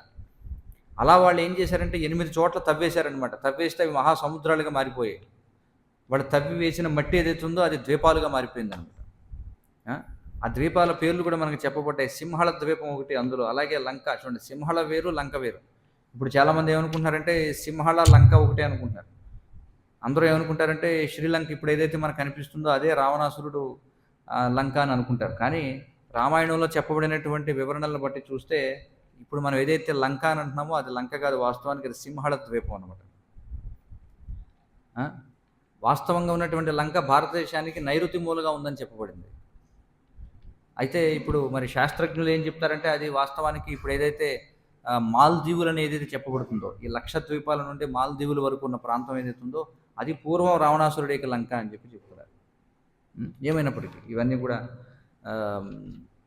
ఇతర వివరాలు ఇవన్నీ కూడా. సో చెప్పబడేది ఏమిటంటే, మరి ఈ 9 వర్షాల్లో మనం ఉన్నటువంటి భారత వర్షం ఏదైతే ఉందో, ఈ భారత వర్షం అనేది ఊర్ధ్వలోకాల్లో ఉన్నటువంటి దేవతలు కూడా ఈ భారత వర్షంలో జన్మించాలనుకుంటారు. చూడండి, ఈ భూమిపై జన్మించాలనుకుంటారు. ఎందుకనంటే ఈ భూమిపై అసలు ఇప్పుడు మనం చెప్పుకున్నాం, ఇందాక నేను ప్రారంభించినప్పుడు చెప్పాను, మనం అందరం ఎక్కడున్నామంటే కొబ్బరికాయలో ఉన్నాం. అదే కదా ఉదాహరణ చెప్పాను. ఇలాంటివి ఎన్నో లక్షల కోట్లు ఉన్నాయి. ఈ లోపల ఉన్న వాళ్ళందరికీ కూడా జన్మ, మృత్యు, జరా, వ్యాధులు, ఆధ్యాత్మిక, అధిభౌతిక, అధిదైవిక క్లేశాలు ఎవరికి తప్పవన్నమాట. వీటిని మనం తప్పించుకోవాలి. తప్పించుకుంటే కానీ మనం శాశ్వతమైనటువంటి సుఖాన్ని పొందలేం. అది పొందాలి అంటే మనం ఎక్కడికి వెళ్ళాలంటే ఆధ్యాత్మిక ప్రపంచానికి వెళ్ళాలి. అంటే భగవంతుడు ఉండేటువంటి భగవద్ధామానికి మనం వెళ్ళాలి. వైకుంఠము, గోలోకము అని అంటారు దాన్నే. ఆ! మరి అక్కడికి వెళితే గాని మనకి శాశ్వతమైనటువంటి ప్రశాంతత లభించదు. మరి ఈ ఈ భూమి మీద ఏదైతే ఉందో మనం చూసాం, పైన లోకాలున్నాయి, కింద లోకాలున్నాయి, మధ్యలో ఈ భూమి ఉంది. దీనిని కర్మభూమి అని చెప్పి అంటారు. కర్మక్షేత్రం అని అంటారు. ఎందుకంటే ఇక్కడ మనం చేసేటువంటి పనులు బట్టే ఈ బ్రహ్మాండంలో ఎక్కడికి వెళ్ళాలనేది నిర్ణయించబడుతుందనమాట. చూడండి. ఈ భూమిపై మనం ఎలాంటి కార్యాలు చేస్తామో ఆ కార్యాలను బట్టే మనం ఈ భూమండలంలోనే ఉన్నటువంటి ఇతర 8 వర్షాలలోకి గానీ, లేదా ఊర్ధ్వలోకాలకు గానీ, లేదా అధోలోకాలకు గానీ వెళతాం. చూడండి. మొత్తం 3 రకాల స్వర్గ ప్రాంతాలు ఉన్నాయన్నమాట ఈ బ్రహ్మాండంలో. చూడండి. స్వర్గ వాతావరణం 3 చోట్ల ఉంటుంది. ఒకటి ఊర్ధ్వలోకాల్లో ఉంటుంది. ఓం భూర్భువః స్వః. స్వహ అంటే స్వర్గలోకం ఏదైతే ఉందో అది అఫీషియల్ స్వర్గలోకం అనమాట. చూడండి. ఊర్ధ్వలోకాల్లో ఒక స్వర్గలోకం ఉంది. అలాగే భౌమ స్వర్గం అనేది ఉంది. అంటే ఈ 9 వర్షాలు ఏవైతే ఉన్నాయో ఈ యొక్క జంబూ ద్వీపంలో, అందులో ఈ భారత వర్షం తప్ప మిగిలినటువంటి 8 వర్షాలు కూడా అవి భౌమ స్వర్గాలుగా చెప్పబడ్డాయి. అక్కడ ఎలాంటి వాళ్ళు ఉంటారు అనేటువంటి వివరాలు కూడా ఉన్నాయి. మనకి హిమాలయ పర్వతాలు దాటితే కింపురుష వర్షం అనేటువంటిది ఉంటుంది. ఆ కింపురుష వర్షంలో శ్రీరామచంద్రమూర్తిని అక్కడ హనుమంతుడు ఎప్పుడు కూడా సేవిస్తూ ఉంటాడనమాట. చూడండి. అలాగే మనం ఉన్నటువంటి భరత వర్షంలో నరనారాయణులు ఇక్కడ అధిష్టాన దైవాలు అనమాట. ఈ నరనారాయణులను ఎప్పుడు కూడా నారదాది అనేక మంది ఋషులు ఎప్పుడు కూడా సేవిస్తూ ఉంటారు. ఇలా ఒక్కొక్క ద్వీపంలో, ఒక ద్వీపంలో హైశీర్ష రూపం ఉంటుంది, మరొక దానిలో కూర్మ రూపం ఉంటుంది, మరొక వర్షంలో మత్స్య రూపం ఉంటుంది. చూడండి. ఇలా ఒక్కొక్క వర్షంలో ఒక్కొక్కరు వారిని సేవిస్తూ ఉంటారు. మన హిమాలయ పర్వతాలు దాటితే పైకి వెళితే వచ్చేటువంటిది అంటే మనకి ఎవరికి అనుమతి ఉండదు అక్కడికి. మనం వెళ్ళలేము, అది మనకు కనిపించదు కూడా కనిపించదు. చూడండి. అర్థమవుతుంది కదా. మనం ఎంతవరకు అటు ఇటు పరిగెత్తేది ఎక్కడయ్యా అంటే ఇదిగో ఈ ఏదైతే భరత వర్షం ఉందో అందులోనే అటు ఇటు పరిగెడుతున్నాం. అది కూడా ఇప్పుడు ఏం చేసేసాం, అభివృద్ధి పేరుతో దాన్ని కూడా ఇంకా ఇంకా విడదీసి చిన్న చిన్న భూములుగా, చిన్న చిన్న దేశాలుగా మార్చేసుకుని ఎవడో ఎక్కడికి వెళ్ళలేనటువంటి పరిస్థితి. కాబట్టి ఊర్ధ్వలోకాల్లో స్వర్గ ప్రాంతాలు ఉన్నాయి. అలాగే ఈ భూమండలంలో 8 వర్షాలు, అది కూడా ఇక్కడ మనం చెప్పుకునే జంబూ ద్వీపంలో మళ్ళీ 8 స్వర్గ వర్షాలు ఉన్నాయి. అక్కడ ఎలా ఉంటుంది వివరణలు ఇవన్నీ తెలియాలంటే వైదిక ఖగోళ శాస్త్రం తెలుసుకోవాలన్నమాట. అది తెలుసుకోవాలంటే భాగవతం చదవాలి. భాగవతం అంటే దాన్ని వైదిక విజ్ఞాన సారస్వతం అని చెప్పి అంటారు. వేదిక ఎన్సైక్లోపీడియా. చూడండి. అందుకే భాగవతం చదివితే కనీసం మనం భగవద్ధామం వెళతామో లేదో తెలియదు, కానీ ఈ భూమండలంలో ఉన్నటువంటి కనీసం ఇతర ప్రాంతాలకు వెళ్ళాలన్నా కూడా కనీసం సమాచారం తెలియాలి కదా. ఏమీ తెలియకుండా బావిలో కప్పల్లా ఉండిపోతే ఎలా? ఎందుకంటే ఈ సైంటిస్టులు లేకపోతే రాజకీయ నాయకులు వీళ్ళందరూ కలిసి మనకి ఏం చేశారంటే ఒక ఆధునిక విద్య అని ఒక బావిని తవ్వి పెట్టారనమాట. మనం ఏదైతే స్కూళ్ళలో, కాలేజీల్లో, యూనివర్సిటీల్లో చదువుకునే లౌకిక విద్య ఏదైతే ఉందో ఇది ఒక బావి లాంటిది అనమాట. ఒక బావి ఒకటి తవ్వి ఇప్పుడు ఈ మానవ జన్మ పొందినటువంటి వాళ్ళందరినీ తీసుకెళ్ళి ఆ బావిలో పడేస్తున్నారు. మోడర్న్ ఎడ్యుకేషన్ అనేటువంటి బావిలో పడేస్తున్నారు. మనం ఆ కప్పల్లాగా అందులోనే కొట్టుకుంటూ ఉన్నాం. కానీ భాగవతం చదివితే, వైదిక శాస్త్రాలు, రామాయణం, మహాభారతం చదివితే అసలు ప్రపంచం అంటే ఏమిటి, అసలు సృష్టి అంటే ఏమిటి, ఇంకా ఎంత ఉంది చూడాల్సింది, చూడకూడనివి ఏమున్నాయి, చూడాల్సినవి ఏమున్నాయి, అసలు మనం ఎక్కడున్నాం ఏమిటి, ఇవన్నీ కూడా అర్థమవుతుంది అన్నమాట. కాబట్టి ఒకవేళ ఎవరికైనా ఈ భూమి మీద మొత్తం అనుకుందాం, కొంతమంది కోటీశ్వరులు ఉంటారు, వాళ్ళు ఏం చేస్తారు, మొత్తం ఈ భూమి మీద ఉన్నటువంటి పర్యాటక క్షేత్రాలన్నీ కూడా తిరిగేస్తారు కదా. రకరకాల ఏజెన్సీలు ఉన్నాయి, టూరిజం ఏజెన్సీలు వాళ్ళని పట్టుకుంటే అమెరికా యాత్ర, లేకపోతే జర్మనీ యాత్ర, లేకపోతే ఎక్కడికైనా వెళ్ళొచ్చు అనమాట. అన్ని యాత్రలు పూర్తి చేసుకుని ఇప్పుడు ఏం చేస్తున్నారంటే ఇప్పుడు చంద్రుడి మీదకి వెళ్ళడానికి ప్రయత్నం చేస్తున్నారు. అది పక్కన పెట్టండి, అసలు ఇంకా మన భూమండలమే పూర్తిగా చూడాలి. చూడండి. కాబట్టి కనీసం అవన్నీ చదివితే మనకి కనీసం మరణ సమయంలో సరే ఇంకోటి ఏదో ఉందట, ఇక్కడ భూమి మీద ఇంకా ప్రాంతాలు ఉన్నాయట, అవి చూడాలనే స్మరణతో మరణించిన కనీసం వచ్చే జనంలో ఆ లోకానికైనా భౌమ స్వర్గాల్లోకైనా వెళ్ళగలుగుతాం. కానీ మనకు దుర్గతి ఏమిటంటే కలియుగంలో మన దురదృష్టం అనమాట. ఈ ఆధునిక విద్య వల్ల ఎవరికి ఏమీ తెలియదు అనమాట. అందరికీ తెలిసిందల్లా ఇదిగో ఈ భూమి ఒకటి ఉంది, దీని మీద ఈ ఖండాలు ఉన్నాయి, ఇదే జీవితం అనుకుంటారు. అందుకే మనం ఏం చేయాలంటే మనకు విలువైనటువంటి మానవ జన్మ లభించింది కాబట్టి మనం సాధు సాంగత్యాన్ని స్వీకరించాలి. మరి సాధు సాంగత్యం అనేది మానవ జన్మలో మాత్రమే సాధ్యం అవుతుంది. అందుకే మానవ జన్మ లభించినటువంటి వాళ్ళు మనకి శాస్త్రాల్లో చెప్తుందా, ఏమని చెప్పబడిందంటే, నాయం దేహో దేహబాజాం నృలోకే కష్టాన్ కామానర్హతి విడ్భుజామ్యే తపో దివ్యం పుత్రకాయన సత్వం శుద్ధేత్ యస్మాత్ బ్రహ్మ సౌఖ్యం త్వనంతం అని చెప్పన్నారు. అంటే ఈ భూలోకంలో ఎవరికైతే మానవ రూపం లభించిందో వాళ్ళు అందుకే ఏం చేయకూడదంటే వాళ్ళు ఎప్పుడు కూడా పైకి వెళ్ళడానికి ఆలోచించాలి, కానీ అధోగతి పాలవ్వకూడదు. చూడండి, మనిషి ఎప్పుడు అధోగతి పాలవుతారంటే కేవలం ఆహార నిద్ర భయమైదనాల్లో మునిగిపోతే. మనిషి జీవితం ఎందుకురా ఉంది అంటే తినడం కోసం, తాగడం కోసం, పడుకోవడం కోసం, లేకపోతే అక్రమ మైథునం చేయడం కోసం, వీటి కోసమే ఉంది. ఎంజాయ్ చేయాలి మనం లైఫ్ని అని అనుకున్న వాళ్ళు ఎవరైతే ఉన్నారో వాళ్ళు అధోగతి పాలవుతారనమాట. కాబట్టి ఈ మానవ జన్మను మనం ఎందుకోసం ఉపయోగించాలంటే మనం తపస్సు చేయడానికి ఉపయోగించాలి. ఏ విధమైన తపస్సు, దేనికోసం తపస్సు అంటే తపో దివ్యం. చూడండి, మన యొక్క అస్తిత్వాన్ని పవిత్రం చేసుకోవడం కోసం మనం తపస్సు చేయాలి. తపో దివ్యం పుత్రకాయన సత్వం శుద్ధేత్ అని చెప్పన్నారు. చూడండి, సత్వం శుద్ధేత్ అంటే ఏమిటి? మన యొక్క అస్తిత్వాన్ని మనం పవిత్రం చేసుకోవాలి అని చెప్పబడింది అనమాట. మరి ఏ విధంగా మనం పవిత్రం చేసుకోగలం అంటే ముందు ఈ 4 విధాలైనటువంటి పాపకార్యాల నుండి మనం దూరంగా ఉండాలి. ఏమిటా 4 పాపకార్యాలు?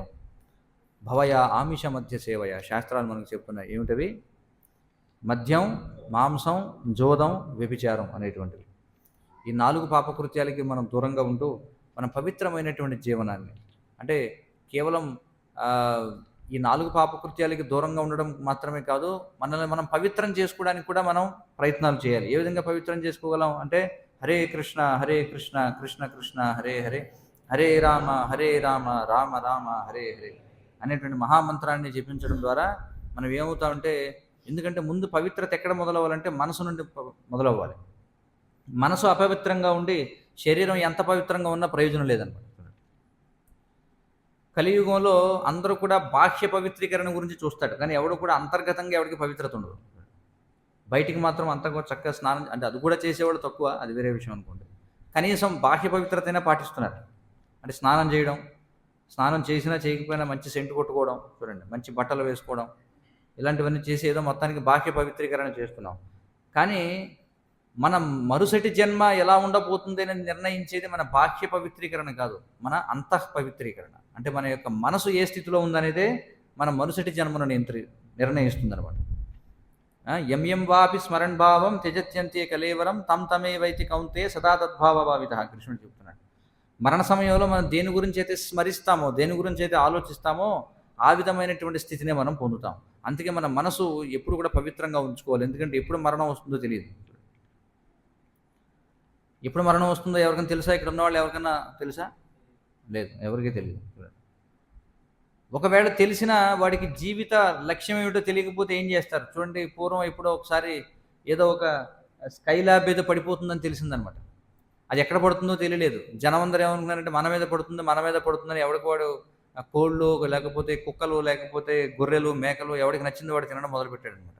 ఎందుకంటే శిక్షణ లేదు కదా. వాళ్ళు ఏమనుకున్నారు, అమ్మో త్వరగా శరీరం వదిలేస్తాం కాబట్టి ఎంజాయ్ చేయాలి, తాగేవాడు తాగేశాడు, ఏం చేయాలనుకున్న వాళ్ళందరూ ఏం చేశారు, అది కాదు చేయాల్సింది. మరి పరీక్షిత్ మహారాజుకు తెలిసింది, 5000 సంవత్సరాల క్రితం సమస్త భూమండలాన్ని చేసినటువంటి ఈ పరీక్షిత్ మహారాజుకు తెలిసింది వారం రోజుల్లో చనిపోతాడని చెప్పి. ఆయన వెంటనే ఏం చేశాడు? ఆయన ఎంజాయ్ చేశాడా? పార్టీ ఇచ్చాడా? లేదు. ఏం చేశాడు? ఆయన వెంటనే వెళ్ళి మరణించబోయేవాడు చేయాల్సిన పని ఏమిటో తెలుసుకోవడానికి బయలుదేరాడు అనమాట. ఆ విధంగా వెళ్ళడం వల్లే మనమందరం ఈరోజు భాగవతం చర్చిస్తున్నాం. అదవుతుంది కదా. కాబట్టి ఎప్పుడు మరణిస్తామో మనకు తెలీదు, ఎవ్వరికీ గ్యారంటీ లేదనమాట. ఎన్నో నిదర్శనాలు కనిపిస్తూ ఉన్నాయి. మనం ఎప్పుడైనా సరే మనిషి వెళ్ళిపోవచ్చు, దానికి ఏం తెలియదు, వాళ్ళు వీళ్ళనేం లేదు దానికి. అందుకే మనం ఏం చేయాలంటే ఎల్లప్పుడూ కూడా మన యొక్క మనసుని పవిత్రంగా ఉంచుకోవాలి, చాలా ముఖ్యం. మనసుని మనం ఎలా పవిత్రంగా ఉంచుకోవాలంటే, అందుకే ఈ యొక్క మంత్రము మనః ఇతి త్రాయతే ఇతి మంత్రః, మనసుని భౌతికమైనటువంటి విషయాల నుండి విముక్తము చేసేటువంటిది ఏమిటంటే మంత్రం. అదే హరే కృష్ణ కృష్ణ కృష్ణ హరే హరే, హరే రామ రామ రామ హరే హరే అనేటువంటి మహామంత్రం. మరి దానితో పాటు ఇంకేం చేయాలండి మనం అంటే శ్రవణం చేయాలి. ఏం శ్రవణం చేయాలి? ఇదిగో మనం చర్చిస్తున్నటువంటి విషయాలు శ్రవణం చేయాలి. అలాగే మనం శాస్త్రాధ్యయనం చేయాలి.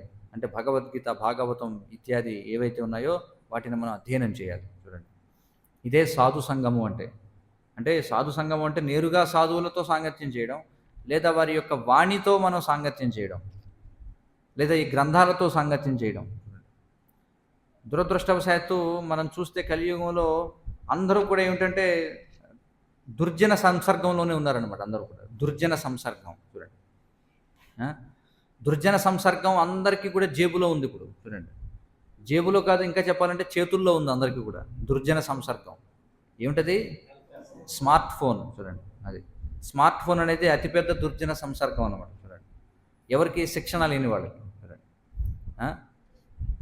ఎందుకంటే ఇప్పుడు మొత్తం మనం పూర్వం ఏమిటంటే కనీసం వైదిక సమాజంలో చూస్తే గ్రామాల్లో కూడా ఒక్కొక్క వర్గం వాళ్ళు ఒక్కొక్క ప్రాంతంలో ఉండేవారు. పూర్వం మనం చూస్తే ఒక 100 సంవత్సరాలు వెనక్కి వెళ్ళిన 100 సంవత్సరాలు ఎందుకు 40-50 సంవత్సరాలు వెనక్కి వెళితే గ్రామంలో ఊరు చివరి వీళ్ళు ఉండాలి, ఊరు మధ్యలో వీళ్ళు ఉండాలి, ఊరి యొక్క అగ్రభాగంలో వీళ్ళు ఉండాలి, హృదయ భాగంలో వీళ్ళు ఉండాలి, ఇలా వర్గాలు ఉండేవి. ఎవరి వర్గంలో వాళ్ళే తిరిగేవారు. కాబట్టి చెడిపోయేటువంటి అవకాశాలు కూడా తక్కువ ఉండేవి. కానీ ఇప్పుడు కలియుగంలో అలాంటి పరిస్థితి లేదు. ఆధునిక కాలంలో అందరి యొక్క బుర్రల్లోనూ ఉన్నారన్నమాట చూడండి. కామ క్రోధ లోభ మోహ మదమత్సర్యాల రూపంలో ప్రతి ఒక్కరి మనసులోనూ కూడా ఈ యొక్క అసురులు ఉన్నారన్నమాట చూడండి. ఇప్పుడు దానికి ఏమంటారు, ప్రత్యక్ష రూపం సంతరించుకుంది ఏమిటంటే ఇగో ఈ స్మార్ట్ ఫోన్ అనమాట చూడండి. కాబట్టి ఇది ఎలాంటిదంటే ఒక పూర్వం అన్నీ కూడా మనసులో ఉండేవి, బయటికి లేదనమాట. కానీ ఇప్పుడు ఏమిటంటే అన్నిటికీ దానికి ఒక బాహ్య రూపాన్ని ఇచ్చారనమాట. అంటే మనసు అనేటువంటి దానికి ఒక బాహ్య రూపం ఇస్తే అదే మన యొక్క స్మార్ట్ ఫోన్ అనమాట. ఎప్పుడు ఏ ఆలోచన వచ్చినా వెంటనే ఏది చూడాలనుకుంటే వెంటనే కొట్టేస్తే అది చూసేయచ్చు. ఇప్పుడు అందరికీ కూడా ఏముందంటే ఈ రోజుల్లో చూస్తుంటాం, పెద్ద పెద్ద బ్యానర్లు వేస్తుంటారు. పెద్ద పెద్ద వాళ్ళందరూ కూడా అది ఎంత ప్రియమైనటువంటిది అంటే ఎప్పుడు కూడా చేతిలోనే పెట్టుకుని ఫోటో దిగుతారు అందరూ. మీరు చూడండి, పెద్ద పెద్ద ఫోటోలు దిగేవాళ్ళు వాడు హుందాగా సూటు పూట వేసుకుంటాడు, చేతిలో ఏముంటుంది? Cell phone. చూడండి, దేవతలకు ఆయుధాలు ఉన్నట్టుగా దుర్గాదేవి చేతిలో త్రిశూలం, శివుడి చేతిలో త్రిశూలం, వినాయకుడి చేతిలో ఇంకొక ఆయుధం, ఇంకొకటి చేతిలో ఇంకొక ఆయుధం ఉన్నట్టుగా ప్రతి మనిషి చేతిలో ఆయుధం ఏంటి ఈ రోజుల్లో? సెల్ ఫోన్ అనమాట. ఆ సెల్ ఫోన్తో ఎవరిని చంపుతాడంటే వాడిని చంపుకోవడానికి కదా చూడండి, పక్కవాడిని చంపేవి కాదు ఇవన్నీ. అందుకని మరి అది గొప్ప దుర్జన సంసర్గం అనమాట చూడండి. మరి మన యొక్క అస్తిత్వాన్ని మనం పవిత్రం చేసుకోవాలంటే ముందు ఆ దుర్జన సంసర్గం మానేయాలన్నమాట. తేజ దుర్జన సంసర్గం అని చెప్పన్నారు. మరి ఏం చేయాలంటే ఈ రోజుల్లో అది లేకపోతే బతుకే లేదు చూడండి. ఈ రోజుల్లో సెల్ ఫోన్ లేకపోతే వాడు జనాభా లెక్కల నుంచి కూడా తీసేస్తారు వాడు. ఎందుకంటే ప్రతిదీ కూడా ఓటీపీలపై ఆధారపడి ఉందన్నమాట జీవితం అంతా చూడండి. చివరికి పిల్లలకు కూడా కొన్నాళ్ళకి ఓటీపీ అని పేరు పెట్టుకునే పరిస్థితి వచ్చేలా ఉంది. కాబట్టి ఓటీపీ లేకపోతే పిల్లలు కూడా పుట్టే అవకాశం లేదు. అలాంటి పరిస్థితి అనమాట. అంతటి దౌర్భాగ్యకరమైనటువంటి సమాజంలో మనం ఉన్నాం. మరి ఇలాంటి సమాజంలో మనల్ని మనం రక్షించుకోవాలంటే దానికి తీవ్రమైనటువంటి మనం చాలా జాగ్రత్తగా ఉండాలన్నమాట.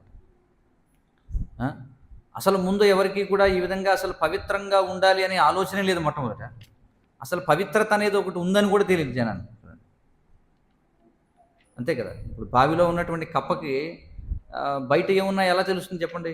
దానికి తెలిసేదల్లా తలపైకి ఎత్తితే ఆకాశం 3 అడుగుల విస్తీర్ణంలో ఆకాశం కనిపిస్తుంది.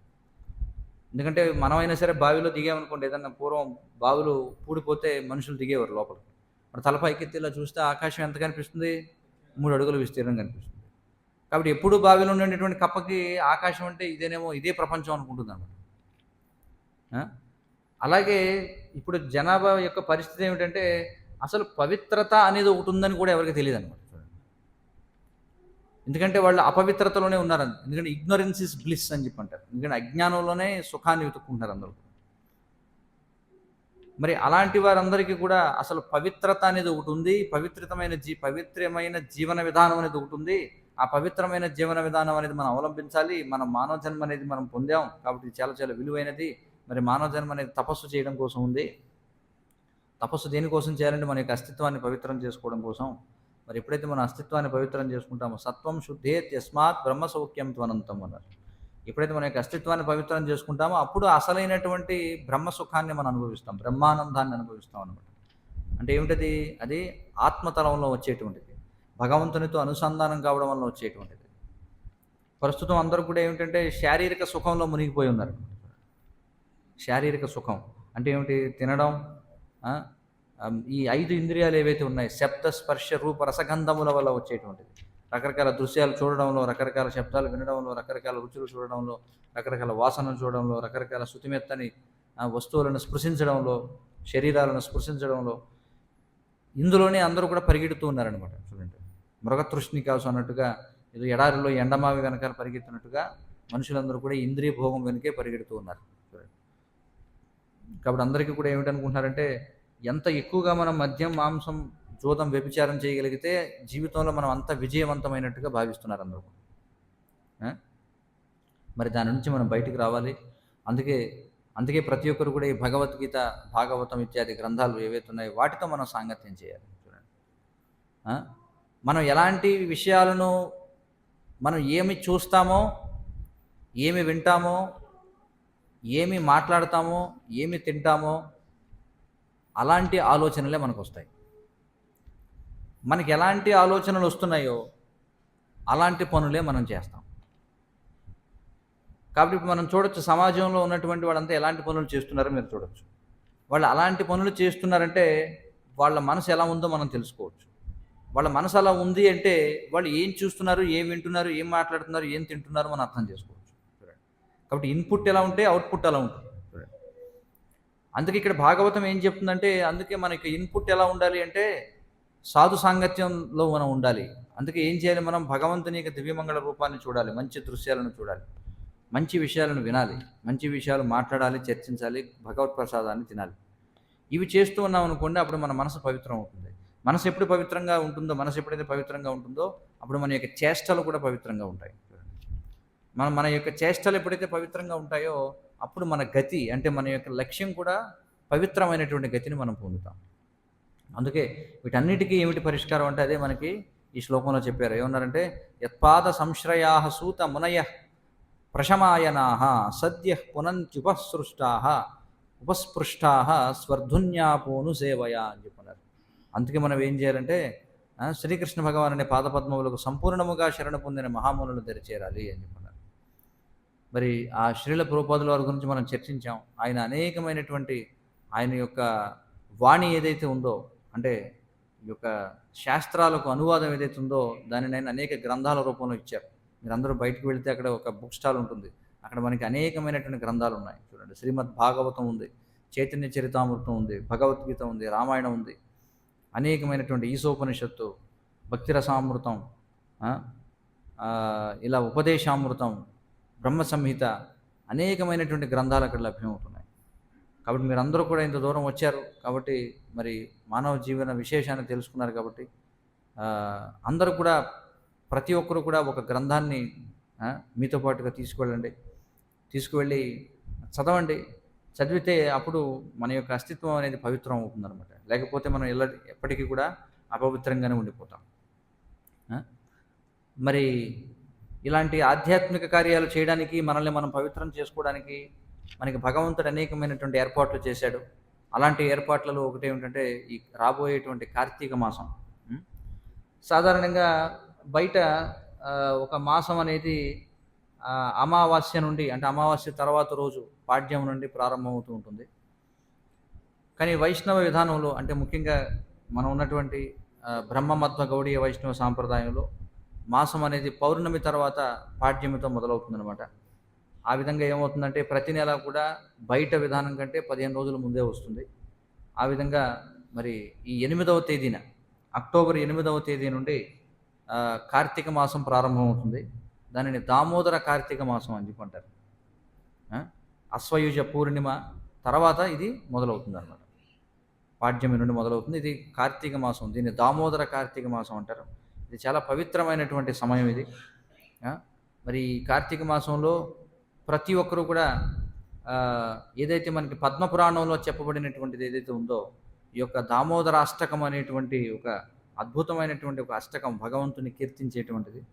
ఆ అష్టకాన్ని చదివి ప్రతి ఒక్కరు కూడా సాయంత్రం, మరి అంటే ఈ సంధ్యా సమయంలో, కొంతమంది ప్రాతఃసంధ్యలో కూడా దీపాన్ని సమర్పిస్తారు.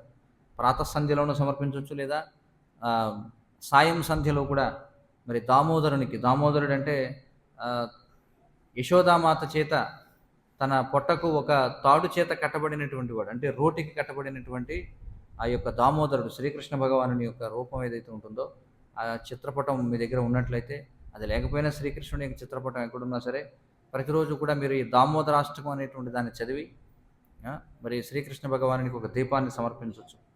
మరి మందిరాల్లో ఈ దామోదర మాసంలో చాలా విశిష్టమైనటువంటి కార్యక్రమాలు జరుగుతుంటాయి. ప్రతిరోజు సాయంత్రం 6:30 నుండి ఈ యొక్క దామోదర కార్తీక మాస దీపోత్సవం జరుగుతుందన్నమాట. 8వ తేదీ నుండి మనకి పట్టణంలో అడ్డవంతం దగ్గర కేంద్రం ఉంది. అక్కడ జరుగుతుంది. అలాగే ఇక్కడ కూడా సమీపంలో ఉన్న వాళ్ళు ఇక్కడ కూడా రావచ్చు, ఇక్కడ కూడా జరుగుతుంది. దామోదరాష్టకం మనం కీర్తించిన తర్వాత మరి దామోదరుడికి ఒక దీపాన్ని సమర్పిస్తాం. రాలేని వాళ్ళు ఇంట్లో కూడా చేయొచ్చు.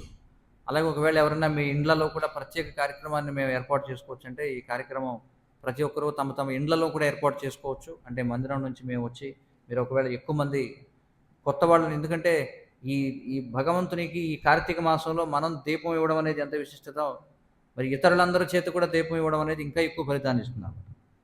అందుకని ఎవరైనా సమర్థత కలిగినటువంటి వాళ్ళు మరి తమ యొక్క బంధుమిత్ర స్నేహితులందరినీ కూడా పిలిచి కార్యక్రమం ఏర్పాటు చేయొచ్చు. ప్రతి గృహంలో కావచ్చు, అపార్ట్మెంట్లో కావచ్చు, లేదా కాలనీలో కావచ్చు ఈ యొక్క ఏర్పాటు చేసి దీపోత్సవ కార్యక్రమాన్ని ఏర్పాటు చేయొచ్చు. మరిన్ని వివరాల కోసం మీరు సంప్రదించండి. ఈ కార్యక్రమం ముగిసిన తర్వాత మన బుక్ స్టాల్లో సంప్రదిస్తే వాళ్ళు వివరాలు చెప్తారు.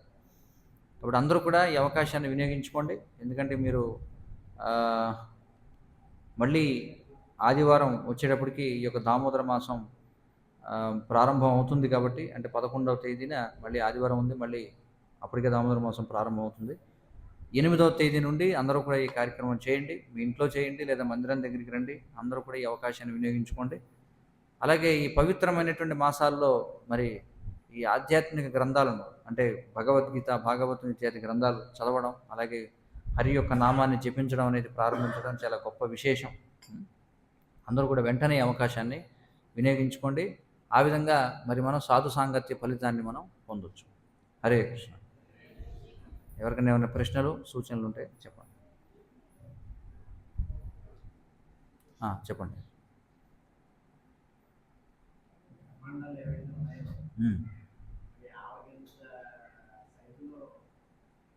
అవును.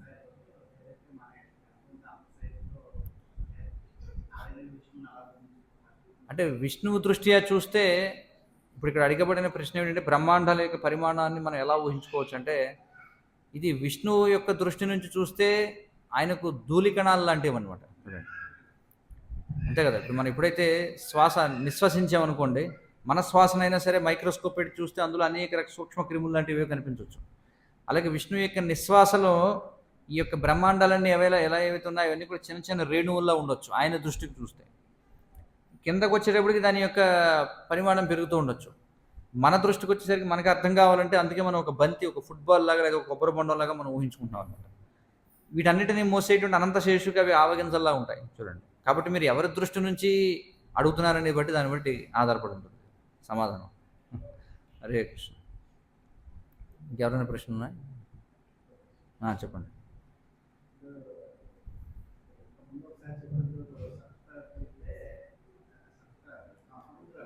సప్త సముద్రాలు. అవును.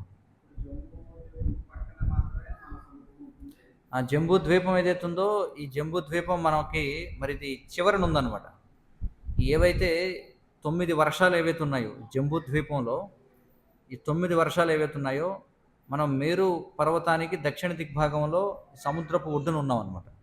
ఇప్పుడు కింపురుష వర్షం ఉందనుకోండి, కింపురుష వర్షానికి సముద్రం ఏమీ లేదు, అర్థవుతుంది కదా. కొన్ని వర్షాలు లోపల ఉన్నాయి, కానీ మన యొక్క భరత వర్షం అనేది చివరన ఉందన్నమాట. కాబట్టి సముద్రపు ఒడ్డున ఉంది, ఉప్పు సముద్రపు ఒడ్డున ఉంది. ఇది జంబూ ద్వీపం గురించి. కాబట్టి ఈ జంబూ ద్వీపం అనేది జంబూ ద్వీపం చుట్టూ కూడా లవణ సముద్రం ఉందన్నమాట. ఇవి కాకుండా ఇక 6 ద్వీపాలు మనకు ఉన్నాయి. 6 ద్వీపాలు. వాటిలో కొన్ని ఇక్షురసం అంటే ఏమిటి? చెరుకు రసం సముద్రం ఉంది, అలాగే మంచినీటి సముద్రం ఉంది, అలాగే నెయ్యి సముద్రం ఉంది, అలాగే మనకి సురా సముద్రం ఉంది, మద్యం సముద్రం, ఇంకే ఉన్నాయి మనకి పాల సముద్రం ఉంది. ఇవన్నీ కూడా ఉన్నాయన్నమాట. మరి ఇవన్నీ తెలియాలంటే శాస్త్రం చదవాలి. ఒకవేళ ఎవరైనా తాగుబోతులు అనుకోండి, వాళ్ళు కూడా భాగవతం చదవాలి. ఎందుకంటే అది చదివితే కనీసం ఓహో ఇక్కడ మనం కేవలం ఈ మద్యం తాగుతున్నాం, అక్కడికి వెళితే అందులో ఈత కొట్టొచ్చు అనేటువంటి కనీసం ఆలోచన వచ్చినా దానికి పుణ్యకార్యాలు చేయడం మొదలు పెడతారు. కాబట్టి ప్రతి ఒక్కళ్ళు తాగుబోతులు, లేకపోతే వాళ్ళు మాంసాహారులు, జూదం వాడేవాళ్ళు, అన్ని జాతుల వాళ్ళు, అన్ని రకాల వాళ్ళు కూడా భాగవతం చదవాలి. అందుకే చదివితే వాళ్ళు ఖచ్చితంగా ఉన్నతి సాధిస్తారు. చూడండి, ఇక్కడ ఏదో చవకబారు మద్యం సేవించే కంటే అక్కడికి వెళ్ళి సురాపానం తాగితే దానివల్ల లివర్ పాడవదు, కిడ్నీలు పాడవు, అలాంటి మద్యం దొరుకుతుంది అక్కడ. చూడండి, కనీసం ఆ సమాచారం అన్నా కావాలి కదా. అది కావాలన్నా భాగవతం చదివితే కానీ తెలియదు. హరే కృష్ణ. హరే కృష్ణ కృష్ణ కృష్ణ హరే హరే, హరే రామ రామ రామ హరే హరే. గ్రంథరాజ్ శ్రీమద్ భాగవతం కీ జయ, జగద్గురు శ్రీల ప్రభుపాద్ కీ జయ. ఇప్పుడు ఆరతి కీర్తన ఉంటుంది. అయితే దానికి ముందుగా ఈరోజు ఆదివారం ప్రసాద కైంకర్యం చేసినటువంటి వాళ్ళు కే రుద్వ, అలాగే సహస్ర, వీళ్ళు తణుకు దగ్గర వేల్పూరు వాస్తవ్యులు. వాళ్ళు ఈరోజు ఆదివారం భక్తులందరికీ కూడా ప్రసాద కైంకర్యం చేశారు. అప్పుడు అందరూ కూడా గట్టిగా హరే కృష్ణ మహామంత్రం చెప్పండి 3 సార్లు. హరే కృష్ణ కృష్ణ కృష్ణ హరే హరే, హరే రామ రామ రామ హరే హరే, హరే కృష్ణ కృష్ణ కృష్ణ హరే హరే, హరే రామ రామ రామ హరే హరే, హరే కృష్ణ కృష్ణ కృష్ణ హరే హరే, హరే రామ రామ రామ హరే హరే. హరే కృష్ణ.